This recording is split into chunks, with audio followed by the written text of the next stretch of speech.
Hello friends, నేను మీ Sanjay Naik.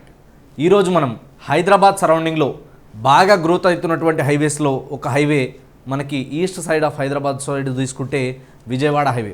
So ఈ విజయవాడ హైవేలో లాస్ట్ 1 year నుంచి ఏ విధమైన గ్రోత్ వచ్చింది, నెక్స్ట్ ఇప్పుడు 1 years, 5 years, 10 yearsలో ఏ విధమైన గ్రోత్ రాబోతుంది, అండ్ ఇప్పుడున్న కండిషన్లో విజయవాడ హైవేలో ఇన్వెస్ట్మెంట్ చేయొచ్చా లేదా, ఒకవేళ ఇన్వెస్ట్మెంట్ చేస్తే ఎక్కడ వరకు ఇన్వెస్ట్మెంట్ చేయాలి, సో ఎంత బడ్జెట్లో ఇన్వెస్ట్మెంట్ చేయాలి, ఎంత ఇన్వెస్ట్మెంట్ చేస్తే రానున్న రోజుల్లో మనకి ఎక్స్పెక్టేషన్ చేసినంతగా రిటర్న్స్ వస్తాయి, అండ్ అలాంటి పొటెన్షియల్ ఉన్న ఏరియాస్ ఎక్కడెక్కడ ఉన్నాయి, సో ఎక్కడ దాకా మనం ఇన్వెస్ట్మెంట్ చేయాలి, ఇవన్నీ కూడా ఇప్పుడు మనం హైదరాబాద్ సరౌండింగ్లో ఉన్నటువంటి ఈస్ట్ సైడ్ ఆఫ్ హైదరాబాద్లో ఉన్నటువంటి విజయవాడ హైవే గురించి డీటెయిల్గా తెలుసుకుందాం.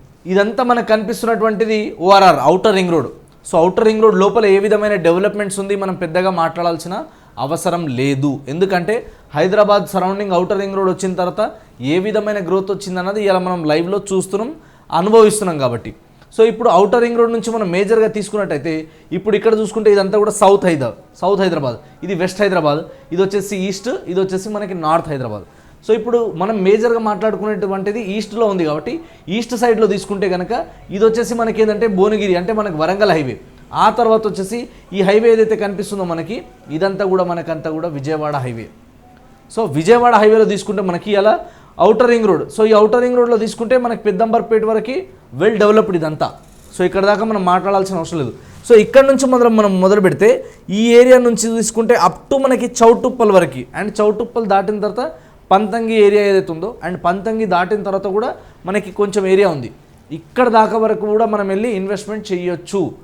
కానీ ఇప్పుడు చాలామంది జనాలు ఎక్కడ దాకా వెళ్తున్నారంటే మేజర్గా ఓఆర్ఆర్ని బేస్ చేసుకొని ఓఆర్ఆర్ నుంచి ఏదైతే రీజనల్ రింగ్ రోడ్ మనకి చౌటుప్పల్ మీదుగా వస్తుంది, రీజనల్ రింగ్ రోడ్ సంబంధించిన మనం చూడొచ్చు ఆల్రెడీ. సో ఈ రీజనల్ రింగ్ రోడ్ని బేస్ చేసుకొని దాంతోపాటు ఏంటంటే చౌటుప్పల్ దాటిన తర్వాత కూడా మనకి ఈ పంతంగి ఏరియా వరకు అంతా కూడా పొటెన్షియల్కి ఎక్కువ స్కోప్ ఉంది. అండ్ ఈ హైవేలో తీసుకుంటే మనం ఆల్రెడీ ఇక్కడ ఏంటంటే మనకి ఇదే రూట్లో ఈ ఏదైతే హైదరాబాద్ మనకి రాజధాని మనకి, అదేవిధంగా ఇప్పుడు విజయవాడ హైవే ఇది మనకి మేజర్గా గ్రోత్ ఎందుకు వస్తుంది అంటే ఎక్కడైతే మనకి ఆంధ్రప్రదేశ్లో కూడా గవర్నమెంట్ మారిపోయింది కాబట్టి, గవర్నమెంట్ మారిపోయింది అక్కడ కూడా ఇప్పుడు అమరావతి అనేది రాజధానిగా కన్ఫర్మేషన్ అయిన తర్వాత, అంటే ఇటు హైదరాబాద్కి ఇటు వచ్చేసి మనకి అమరావతికి కలిపే మేజర్ రోడ్ అనమాట ఇది. సో ఇది కూడా ఏంటంటే మనకి 4 lanes కాస్త ఇప్పుడు 6 lanes ఎక్స్పాన్షన్ అవుతుంది. సో ఫ్యూచర్లో ఇంకా ట్రాన్స్పోర్టేషన్ పెరగడానికి ఎక్కువ స్కోప్ ఉంది కాబట్టి ఈ హైవేలో కూడా గ్రోత్ అవ్వడానికి స్కోప్ ఉంది. సో ఈ హైవేలో మనం తీసుకుంటే ఏంటంటే మేజర్గా ఇక్కడే మనకి రామోజీ ఫిలిం సిటీ కావచ్చు, రామోజీ ఫిలిం సిటీ సరౌండింగ్లో తీసుకుంటే మనకి ఎక్కువ శాతం మనకు కాలేజెస్ అనేది చాలా బాగున్నాయి అనమాట. ఇంజనీరింగ్ కాలేజెస్ ఇక్కడ ఎక్కువ ఉన్నాయి. నెక్స్ట్ ఇప్పుడు మెడికల్ కాలేజెస్ ఇవి కూడా రాబోతున్నాయి కాబట్టి, అండ్ కొన్ని ఎగ్జిస్టింగ్ ఉన్నాయి కాబట్టి ఈ ఏరియాలో ఫార్మా కాలేజీలు కావచ్చు, ఇంజనీరింగ్ కాలేజీలు ఎక్కువ ఉన్నాయి కాబట్టి ఈ ఏరియాలో ఆల్రెడీ ఎడ్యుకేషన్ అనేది చాలా బాగుంది. సో దీని తర్వాత నెక్స్ట్ వచ్చేసి ఏంటంటే ఇప్పుడు మల్కాపూర్ కావచ్చు, మల్కాపూర్ నుంచి చౌటుప్పల్ కావచ్చు, ఈ ఏరియా అంతా కూడా ఇప్పుడు ఈ బెల్ట్ అంతా కూడా నెక్స్ట్ ఎమర్జింగ్ హైవే అనమాట, నెక్స్ట్ ఎమర్జింగ్ ఏరియాస్ ఇవన్నీ కూడా. సో ఈ ఏరియాలో తీసుకుంటే అప్ టు చౌటుప్పల్ నుంచి పంతంగి, ఇప్పుడు దీనికి నియర్ బై నుంచే RRR ప్రపోజల్ ఉంది కాబట్టి, సో రీసెంట్ మ్యాప్ ప్రకారం కాబట్టి మనం అప్ టు చౌటుప్పల్ పంతంగి వరకు ఇన్వెస్ట్మెంట్ చేయొచ్చు. సో ఈ హైవేలో ఇన్వెస్ట్మెంట్ చేయాలన్నప్పుడు ఇంకొక విషయం కూడా మనం అబ్జర్వ్ చేయాల్సింది ఏంటంటే విజయవాడని హైదరాబాద్ని కలిపే హైవే మేజర్ అవ్వడం, దీంతోపాటు ఓఆర్ఆర్కి దగ్గర ఉండడం, ప్లస్ రీజనల్ రింగ్ రోడ్ రావడం. ఇప్పుడు గవర్నమెంట్ తీసుకున్న మన తెలంగాణ గవర్నమెంట్ తీసుకున్న కొత్త పాలసీ ఏంటంటే లుక్ ఈస్ట్.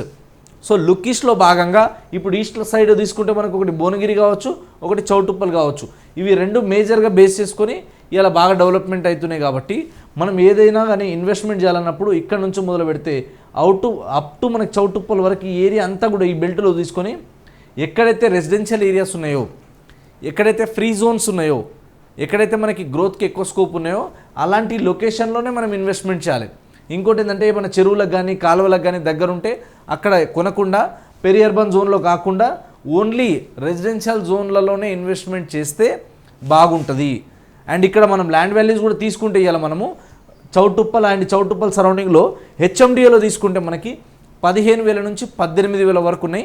అండ్ ఈ పంతంగి చుట్టుపక్కల చౌటుప్పల్ ఏరియాలో హైవే బేస్ చేసుకుని ఉన్న కొన్ని ప్రాజెక్ట్స్ అయితే అప్ టు 21,000 వరకు కూడా ఉన్నాయి. ఏరియాని బట్టి, డెవలపర్ని బట్టి, వెంచర్ని అంటే అప్రూవల్స్ని బేస్ చేసుకొని ఇదంతా కూడా ఇప్పుడు మనకి హెచ్ఎండిఏ మాస్టర్ ప్లాన్లో ఉంది. చౌటుప్పల్ వరకు అంతా కూడా హెచ్ఎండిఏ లిమిట్స్ ఉన్నాయి కాబట్టి ఈ హెచ్ఎండిఏలో కొనగలిగే వాళ్ళు హెచ్ఎండిఏలో కొనొచ్చు.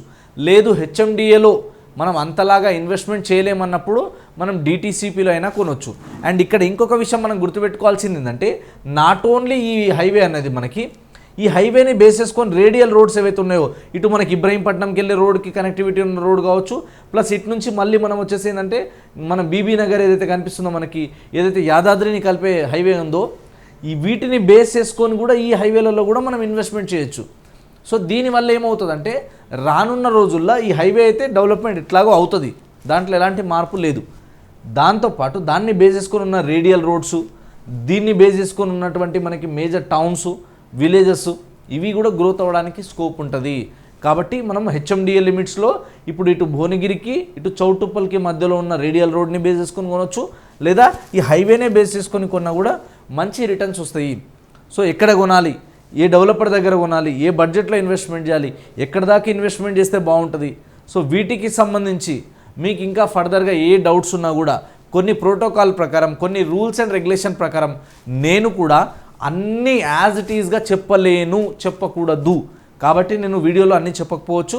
సో ఇంకేమైనా మిస్సింగ్ పాయింట్స్ ఉన్నా, ఇంకేమైనా ఇంపార్టెంట్ పాయింట్స్ ఉన్నా, నేను వీడియోలో చెప్పలేని కొన్ని పాయింట్స్ కూడా ఉన్నాయి, వాటి గురించి కూడా మీరు ఫుల్ డీటెయిల్ తెలుసుకోవాలనుకుంటే మీరు మమ్మల్ని కన్సల్ట్ అవ్వచ్చు. సంజయ్ నాయక్ అండ్ టీమ్ మీకు హెల్ప్ చేస్తాం. 9502682042 అనే నెంబర్ కాల్ చేయండి. Thank you so much.